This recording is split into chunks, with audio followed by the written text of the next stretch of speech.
I know this is Thursday. I'm kind of out of sync, but we talked on Monday about taking this opportunity to talk about the holidays. As we begin to approach Thanksgiving, Christmas, and New Year's, this becomes a really difficult time for people in recovery and for those who love them. The holidays of Thanksgiving, Christmas, and New Year's will soon be upon us. This is a very dangerous time of the year for those in recovery. It's a very stressful time of the year for those who love someone who is struggling with a substance abuse disorder. You know, the expectation and cultural image of the holidays is that this is a time when family and friends gather together, a time of laughter and joy. Very often, the holidays can become a time of devastating loneliness and isolation, especially for the alcoholic or the addict. For the alcoholic and the addict, isolation can be fatal. Addiction is a disease that feeds on the experience of isolation and loneliness. And in the abyss of loneliness, the pain, which is chronic, now becomes both acute and unbearable. The shackle of solitude cuts into the very soul of the sufferer, who is pleading to have the pain taken away just for a little while. The one guarantee that the pain will be taken away for a little while is the drug or the drink. It will temporarily mask the pain of loneliness with a toxic dose of denial, which will only lead to more anguish, more loneliness, more isolation. It is in this environment of vulnerability that the addict alcoholic approaches the holiday season. This time of family and friends and festivity only deepens the anguish for the addict alcoholic and entices the sufferer to escape the pain for just a little while, just so you can fit in.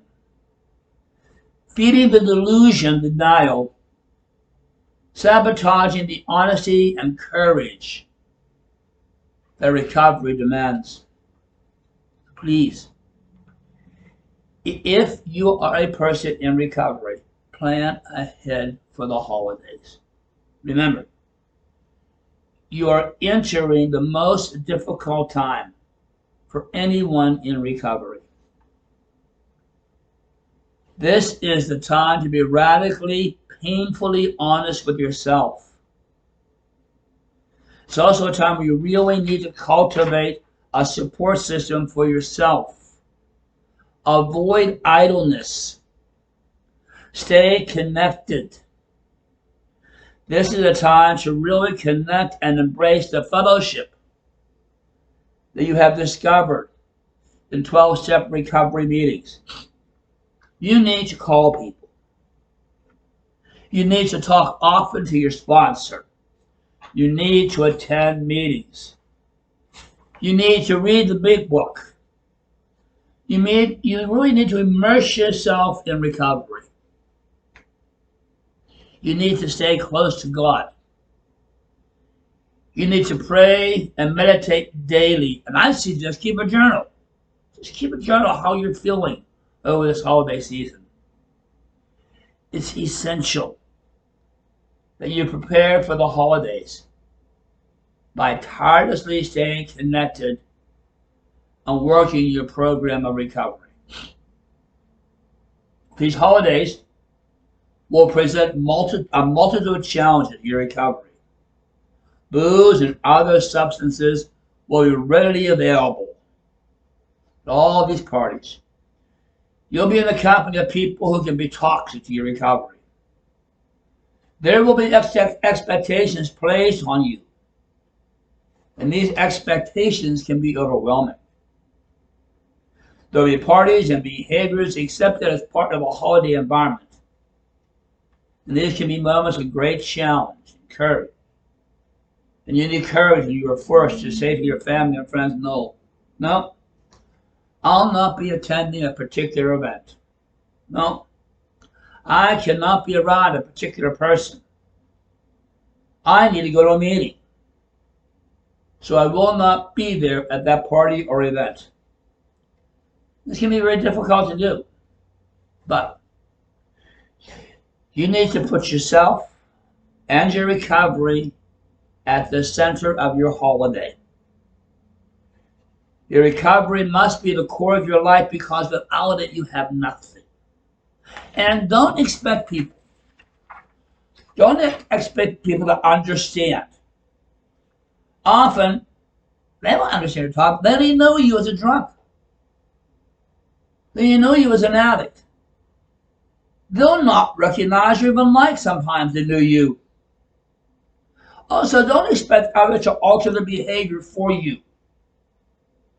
Don't be hurt or offended if your family still drinks around you. They don't have the problem. You do. They do not need to alter their life so you can feel more comfortable. It's your responsibility to work your program recovery, not your family and friends. This is a good time to really come to understand what it means to be mature enough to realize that you are not the center of the universe. You're responsible to keep your own side of the street clean. Let others make their own choices. Remember, you are not God. Your responsibility is to be humble, honest, and tolerant. And as you prepare for the holidays, be honest. Work your program. Go to meetings. Talk to your sponsor. Do not isolate. This is a tough time. Make sure you prepare yourself for the holidays. Expect a bumpy road. Stay close to others. Stay close to God. Be honest with yourself.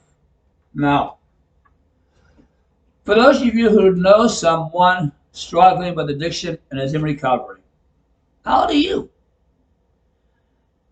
prepare for the holidays? You can find yourself absolutely dreading the holidays. Afraid that this season could be just too much for your loved one who suffers.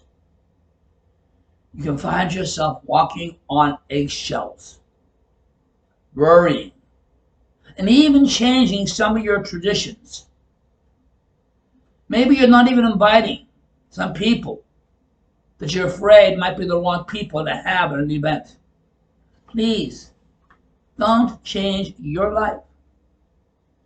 It's not your responsibility to protect the addict alcoholic. They are responsible for the recovery. As a matter of fact, your fussing and controlling can be detrimental to the sufferer's recovery. They have to live in the real world, not an artificial environment sanitized to protect them from the temptation of a relapse. The one who suffers from a substance abuse disorder is the one responsible for their choices, their decisions, their behaviors. Remember, you do not ever have to accept or tolerate inappropriate behavior.